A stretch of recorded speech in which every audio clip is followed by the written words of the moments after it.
This is Infants on Thrones. Minisode.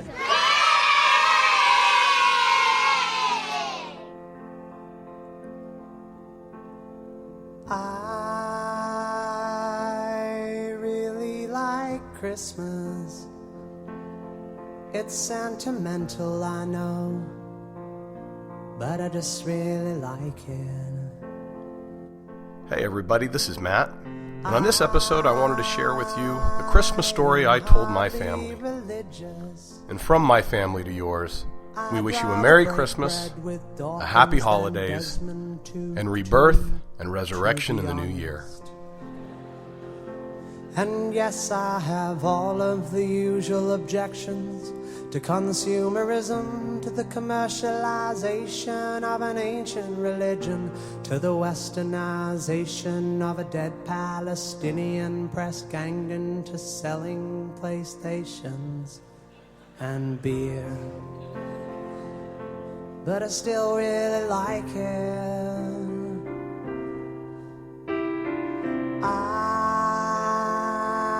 I'm looking forward to Christmas, though I'm not expecting a visit from Jesus. I'll be seeing my dad, my brother and sisters, my gran and my mum. They'll be drinking white wine in the sun. I'll be seeing my dad, my brother and sisters, my gran and my mum. They'll be drinking white wine in the sun.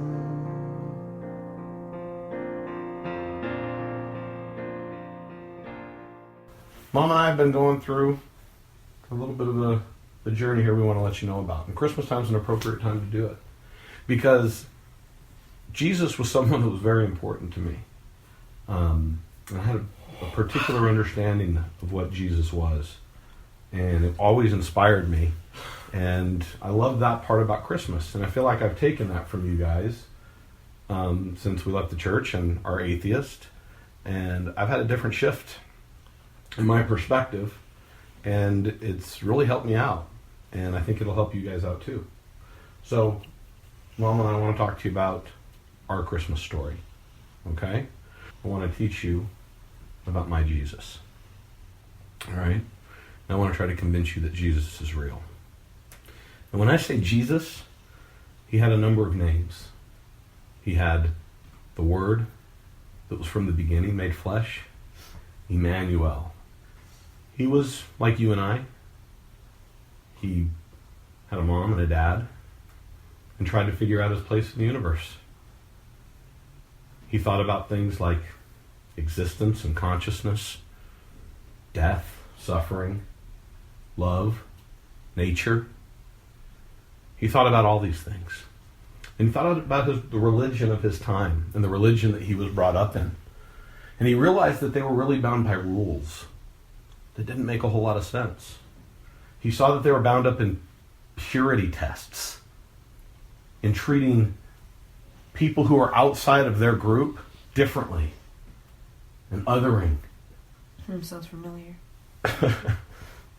Well, that's what he experienced. And he saw these leaders who said, well, we have authority and this is what you should do. And he thought that doesn't make a whole lot of sense. Because as he contemplated things, what he taught, what he thought was be nice to people. Help other people, heal, love, welcome people in. And these are some of the things that he taught. He taught how to take care of the poor.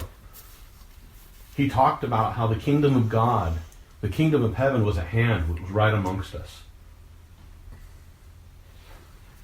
He contemplated the lilies of the field, spent time in nature, the birds of the air. He was comfortable and at peace in the rain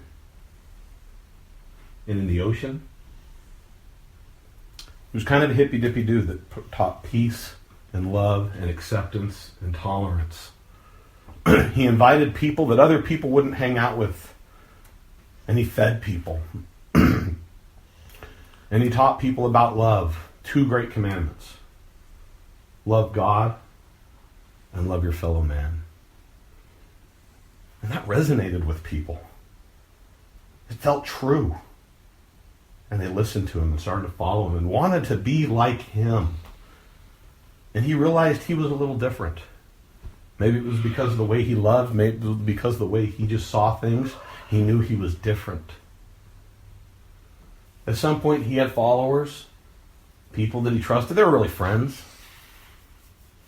And he and a couple of his friends went up to this mountain one day. And as he's there, he's taking ancient medicines, a root or a berry or a fungus, and he's meditating. And as he meditates, he again thinks about his place in the universe. He thinks about the heavens above and the earth below. And it's on that mountain where he has a realization. From this distant vantage point, the Earth might not seem of any particular interest. But for us, it's different. Consider again that dot. That's here. That's home. That's us. On it, everyone you love, everyone you know, everyone you ever heard of, every human being who ever was, lived out their lives.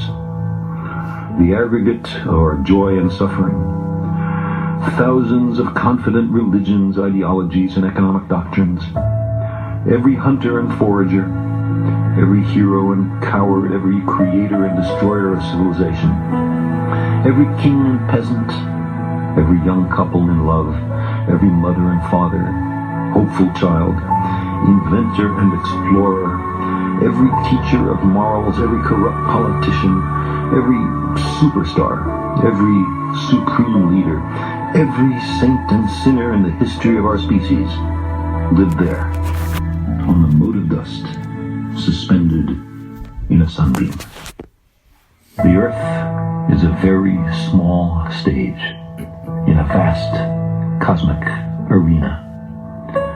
Think of the rivers of blood spilled by all those generals and emperors, so that in glory and triumph they could become the momentary masters of a fraction of a dot. Think of the endless cruelties visited by the inhabitants of one corner of this pixel on the scarcely distinguishable inhabitants of some other corner. How frequent their misunderstandings, how eager they are to kill one another, how fervent their hatreds.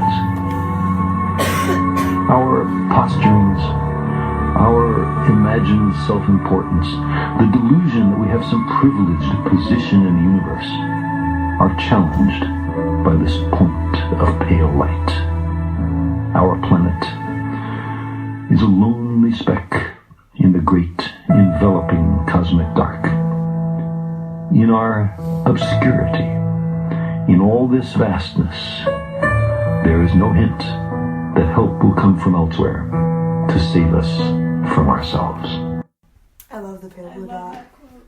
Me too. So, I like to think that the man Jesus spent time on that mountain thinking about Just the kidding. cosmos I just made that up. and the scope of it and how big it is. And when he thought about those things, he started to understand something about himself.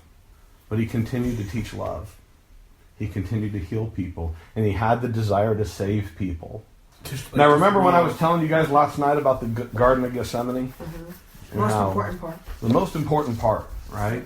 You remember the Garden of Gethsemane? Tori, you weren't here last night. We had a review where he prayed and bleeding from every pore, right? Right. Well, again, I That's what think people do when they have Ebola. I learned that. I think this is another place he's going, and he's meditating, and he's spending time. He had Ebola. Stop. Okay. She was teasing because that's what she learned. Actually, I was. What are you doing? Okay. Okay, Right? keep trying it. So spending time, but he was thinking about one thing. He's thinking about what we all think about often, impending death.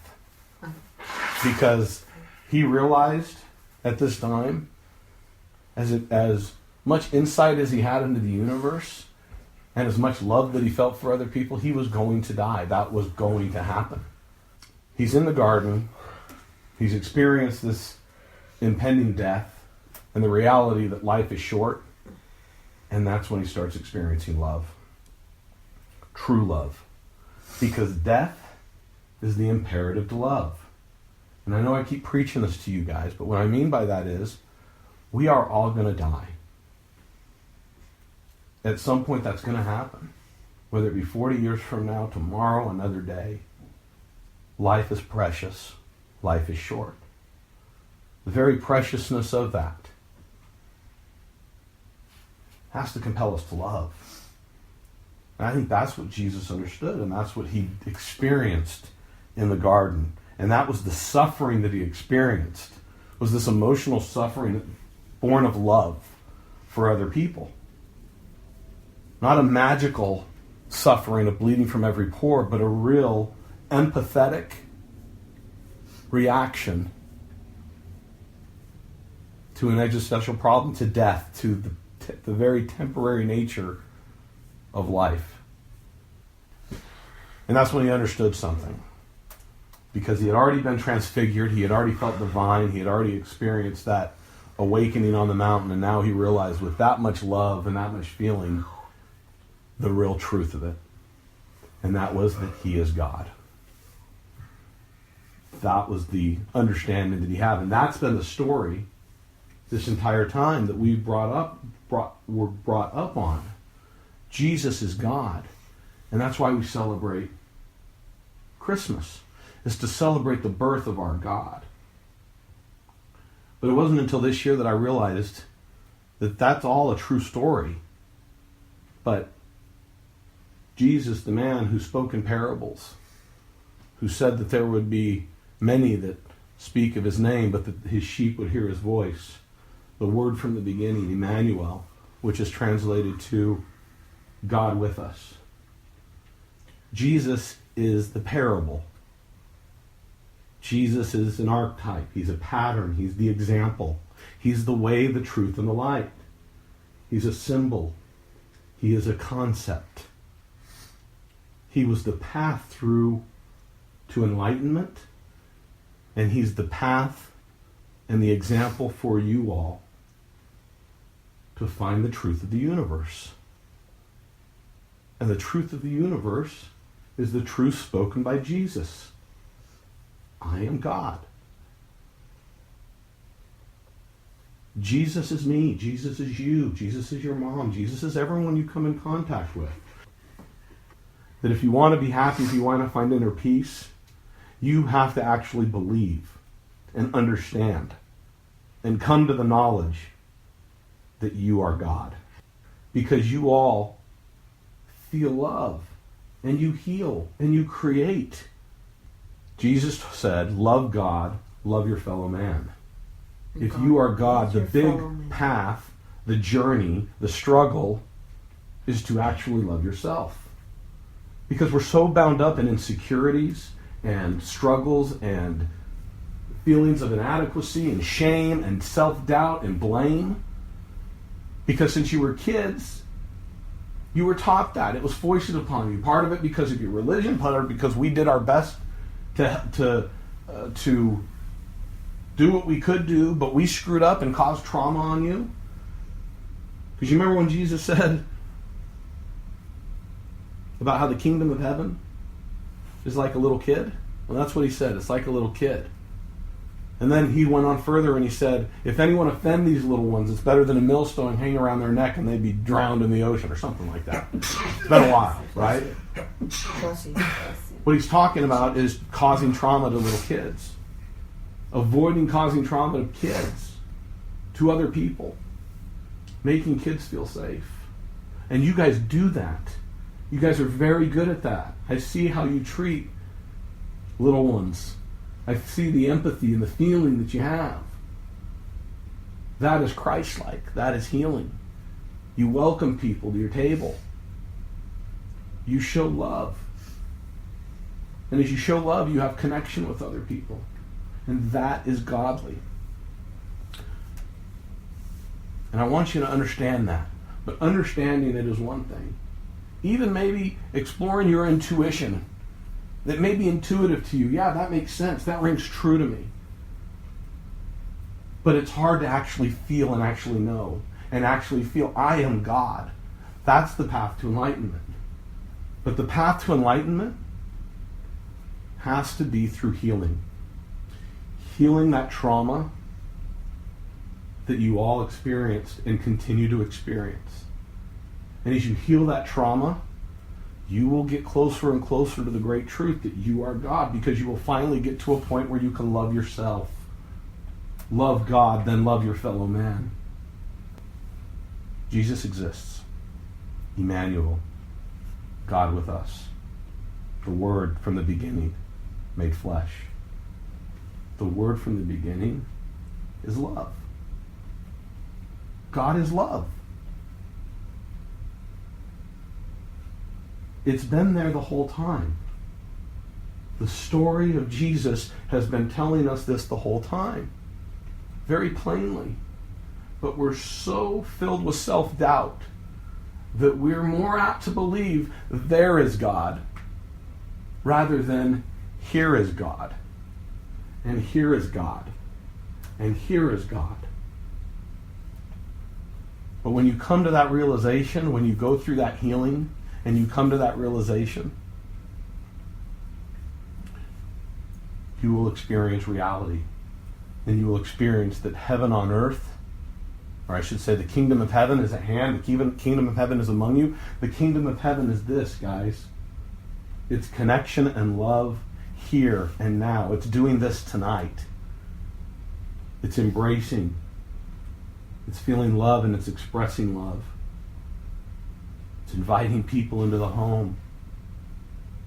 It's healing people. It's taking care of the poor. You guys are already doing that, and you're built to do that, and I see that in you, and I'm inspired by it. But I want you guys to know exactly who you are, and I want you to feel it.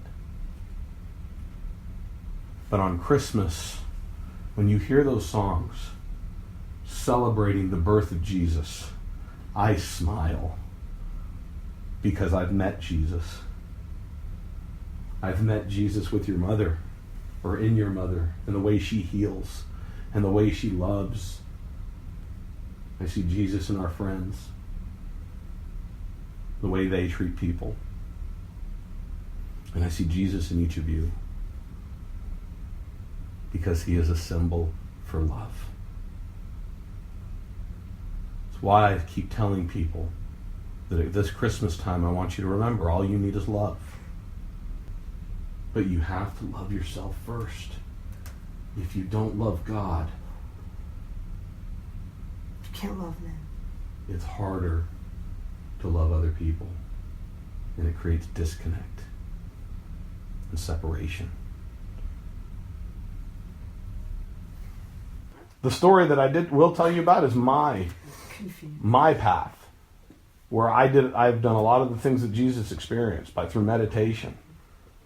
And just through thinking about my place in the universe and consciousness and death.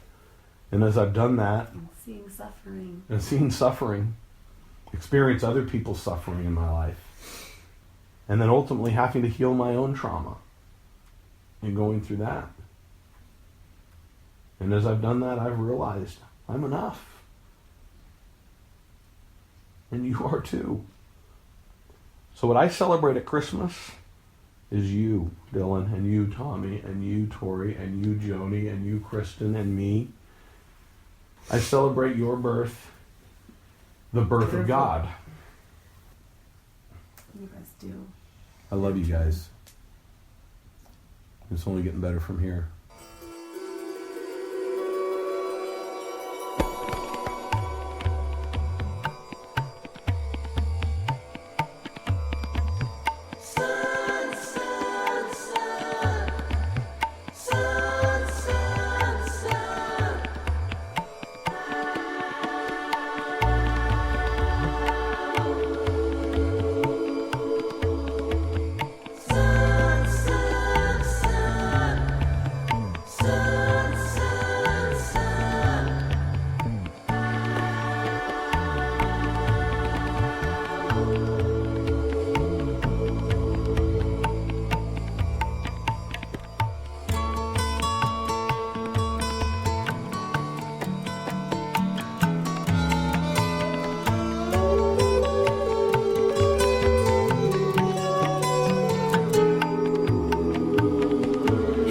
comes the sun, here comes the sun. I say it's alright. Little darling, it's been a long, cold, lonely winter. Little darling, it feels like years since it's been here. Here comes the sun, here comes the sun. And I say it's alright.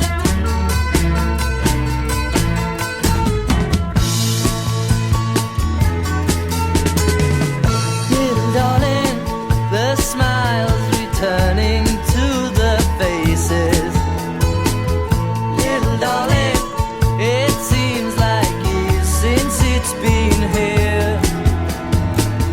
Here comes the sun, here comes the sun. And I say it's alright.